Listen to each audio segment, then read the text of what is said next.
Dvigatel quvvatini yoqilg'i emas, balki bosim, harorat va hajm o'rtasidagi termodinamik muvozanat belgilaydi. Assalomu alaykum. Yonish jarayonidagi eng muhim nisbatlarni birgalikda tahlil qilamiz. Bugungi mashg'ulotimizda ichki yonish dvigatellari fanining muhim nazariy asoslari ketma-ketligi yoritiladi. Avvalo, ichki issiqlik balansi va yonish tenglamasini tahlil qilamiz. So'ng yonish oxiridagi harorat hamda bosim ko'rsatkichlari o'rganiladi. Keyingi bosqichda issiqlikdan foydalanish samaradorligi va termodinamik nisbatlar ko'rib chiqiladi.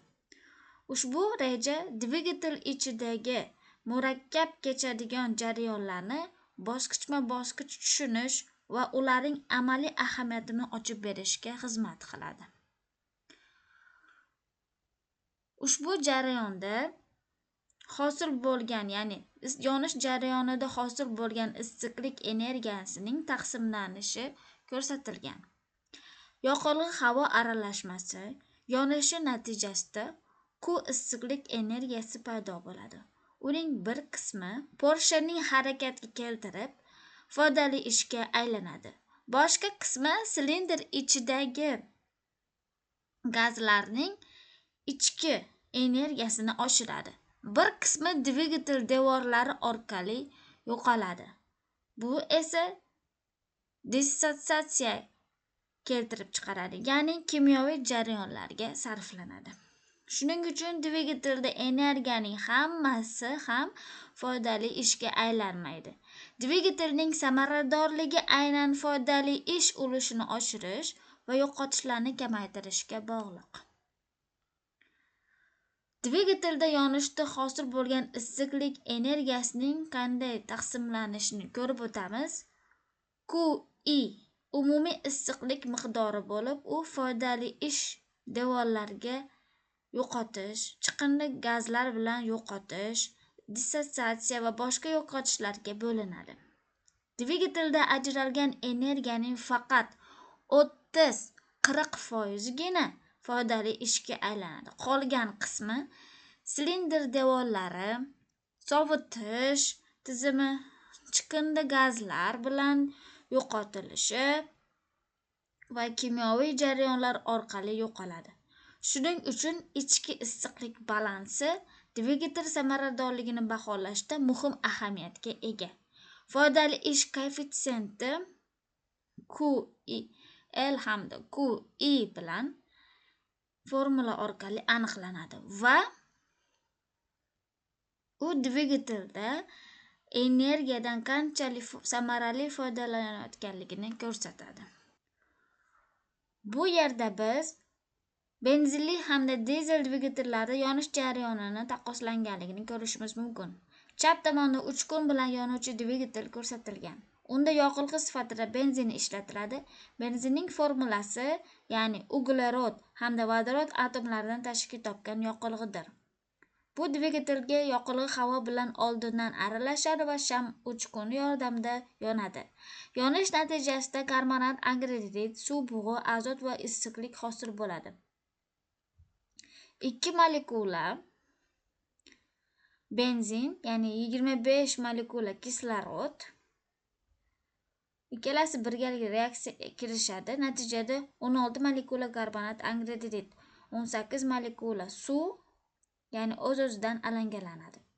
Dizel dvigatellarda yonish tenglamasi, ya'ni mana bu yerda ko'rsatilgan 2 molekula dizel yoqilg'isi 35 molekula kislorod bilan reaksiyaga kirishadi. Natijada 24 molekula karbonat, angidrid, 23 molekula suv bug'i va issiqlik hosil bo'ladi.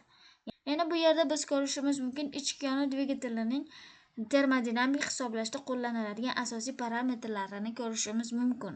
Dvigatelda yonish jarayonida to'g'ri baholash uchun havo,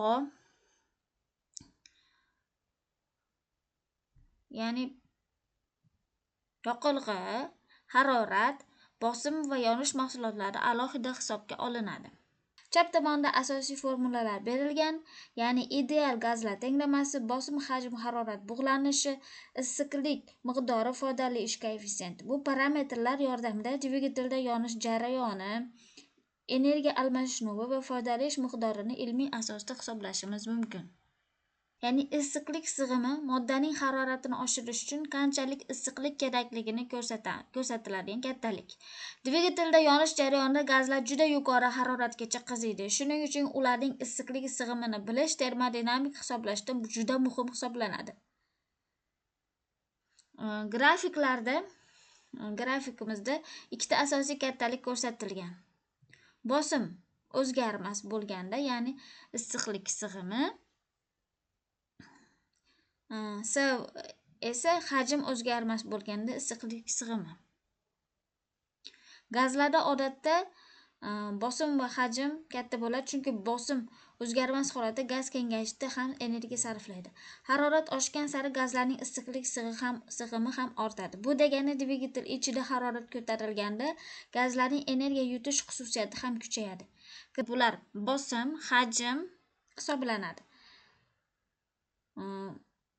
Yashil chiziq esa bosim va hajm orasidagi farqni ko'rsatadi. Pastki qismda kislorod, karbonat angidrid, suv bug'i va azot kabi gazlarning issiqlik sig'imlari berilgan. Bu gazlar yonish jarayonida bevosita ishtirok etadi va yonish mahsulotlari tarkibida bo'ladi. Biz gazlarning issiqlik sig'imlari haroratga bog'liq holda qanday o'zgarishini ko'rishimiz mumkin. Issiqlik sig'imi gaz holatini oshirish uchun qancha issiqlik kerakligini bildiradi. Ichki yonish dvigatelida yonish vaqtida gazlar yuqori haroratgacha qiziydi. Shuning uchun bu kattaliklarni bilish juda muhim. Chap tomonda harorat shkalasi berilgan. Harorat past, o'rta va yuqori qiymatlar ko'tarilganda molekulalarning harakati tezlashadi. Natijada gazlarning kinetik energiyasi ortadi va issiqlik sig'imi ham o'zgaradi. Markazdagi grafikda karbonat angidrid, suv bug'lari, kislorod va azot gazlarining molar issiqlik sig'imi ko'rsatilgan. Grafikdan ko'rinadiki, harorat oshgan sari barcha gazlarning issiqlik sig'imi ham ortadi. Ayniqsa karbonat angidrid va suv bug'ida bu ya'ni o'sish yuqoriroq hisoblanadi. O'ng tomonda asosiy formulalar berilgan.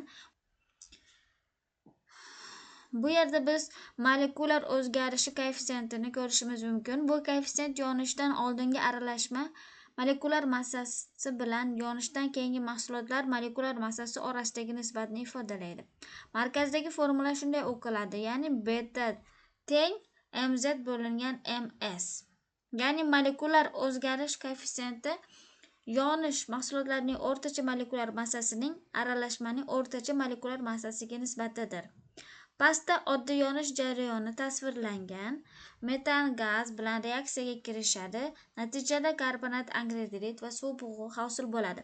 Bu jarayonda molekulyar tarkibi o'zgaradi. Shuning uchun dvigatel hisoblarida molekulyar o'zgarish koeffitsiyenti muhim hisoblanadi.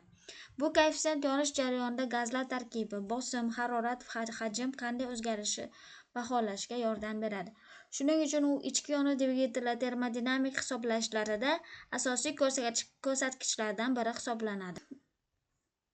Yonishdan hosil bo'lgan issiqlikning benzinli va dizel dvigatellarda qanday taqsimlanishini o'rganamiz. Yonish jarayonida yoqilg'ining kimyoviy energiyasi issiqlik energiyasiga aylanadi.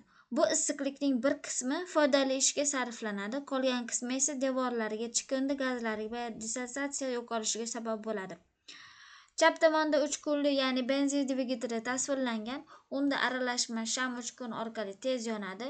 Foydali ish taxminan 30-40% tashkil qiladi. O'ng tomonda esa dizel dvigateli berilgan. Dizelda yoqilg'i qizigan havoga purkaladi va o'z-o'zidan yonadi. Uning foydali ish ulushi biroz yuqoriroq, ya'ni 30-45% atrofida bo'ladi. Markazda umumiy issiqlik balansi shuni bildiradiki, yonishdan ajralgan umumiy issiqlik foydali ish devorlariga yo'qotish, chiqindi gazlar bilan yo'qotish va dissotsiatsiya yo'qolishiga sabab bo'ladi. Ya'ni shularga bo'linib ketadi. Demak, dvigatellar samaradorligini oshirish uchun foydali ish ulushini ko'paytirish va issiqlik yo'qotishlarini kamaytirishimiz zarur. Bu yerda yonish oxiridagi harorat, ya'ni TZ ni hisoblash bosqichlarini ko'ramiz. Ichki yonish dvigatelida yonish jarayoni tugagan paytida gazlar eng yuqori haroratga yetadi. Shu maksimal harorat TZ bilan belgilanadi. Bu qiymat dvigatelning issiqlik yuklamasi, bosimi, quvvati va samaradorligiga bevosita ta'sir ko'rsatadi. Chap tomondagi grafikda haroratning tirsakli var burchagiga bog'liq o'zgarishi belgilangan. Siqilish oxirida harorat ko'tarila boshlaydi, yonish davomida maksimal qiymatga yetadi va keyin kengayish jarayoniga pasayadi. Markazdagi asosiy tenglama orqali TZ aniqlanadi. Bu kvadrat tenglama bo'lib, undagi A, B va C koeffitsentlari ishchi aralashmaning termodinamik parametrlariga bog'liq. Avval boshlang'ich ma'lumotlar olinadi, keyin koeffitsentlar topiladi. Diskriminant hisoblanadi va oxirida TZ ning fizik ma'noga ega musbat qiymati olinadi. Demak, TZ hisoblash yonish jarayonining oxiridagi maksimal haroratni aniqlashga xizmat qiladi. Bu esa dvigatelda yonish sifati va issiqlik samaradorligini baholash uchun muhim hisoblanadi. Bu yerda turli dvigatellar uchun amaliy qiymatlar jadvali berilgan. Jadvalda TZ yonish oxiridagi harorat, PZ esa yonish oxiridagi bosimni bildiradi. Benzin dvigatelida TZ 2400 dan 2900 Kelvin, PZ esa 3,5 dan 5 megapaskal atrofida bo'ladi. Dizel dvigatelida harorat nisbatan pastroq 1800 dan 2300 Kelvin, lekin bosim yuqoriroq, ya'ni 5 dan 12 megapaskalgacha yetadi. Gazli dvigatelda esa 2,5 dan 2,5 gacha Kelvin, bosim 3 va 5 megapaskal oralig'ida bo'ladi. Demak, dizel dvigatelida bosim yuqori, benzin dvigatelida esa yonish harorati yuqoriroq bo'lishi mumkin. Bu yerda bosimning ortish darajasi, ya'ni LG ko'rsatilgan. Bu kattalik yonish vaqtida bosim qanchalik tez oshishini bildiradi. Grafikda LG qiymati ortgan sari bosim cho'qqisi ham yuqorilashadi va yonish jarayoni tezlashadi. Natijada dvigatel samaradorligi oshishi mumkin, lekin mexanik yuklama va detallarning yeyilishi ham kuchayadi. Shuning uchun bosim ortish darajasi me'yorda bo'lishi kerak. Bu yerda termodinamik nisbatlarning dvigatel ishlashiga ta'siri ko'rsatilgan. Termodinamik nisbatlar to'g'ri tanlansa, yonish jarayoni samaraliroq bo'ladi va dvigatel quvvati oshadi. Shu bilan birga foydalish koeffitsiyenti, ya'ni foydalish koeffitsiyenti yaxshilanadi. Bu esa yoqilg'i sarfining kamayishiga olib keladi. Yoqilg'i kam sarflansa, chiqindi gazlar miqdori ham kamayadi va ekologik ko'rsatkichlar yaxshilanadi. Demak, termodinamik nisbatlar dvigatelni yuqori tejamkorligi va quvvatli hamda ekologik samaradorligini belgilovchi muhim omil hisoblanadi. Bu yerda mavzu bo'yicha umumiy xulosa berilgan. Ichki yonish dvigatelida issiqlik balansi dvigatel samaradorligini belgilaydi. Yonish oxiridagi harorat va bosim esa asosiy termodinamik parametrlar hisoblanadi. Termodinamik nisbatlar to'g'ri hisoblanganda dvigatel quvvati oshadi, yoqilg'i sarfi kamayadi va iqtisodiy samaradorlik yaxshilanadi. Demak, ichki yonish dvigatellarida energiya samaradorligini oshirishning asosiy omili termodinamik hisob-kitoblarni to'g'ri bajarishdir. E'tiboringiz uchun rahmat.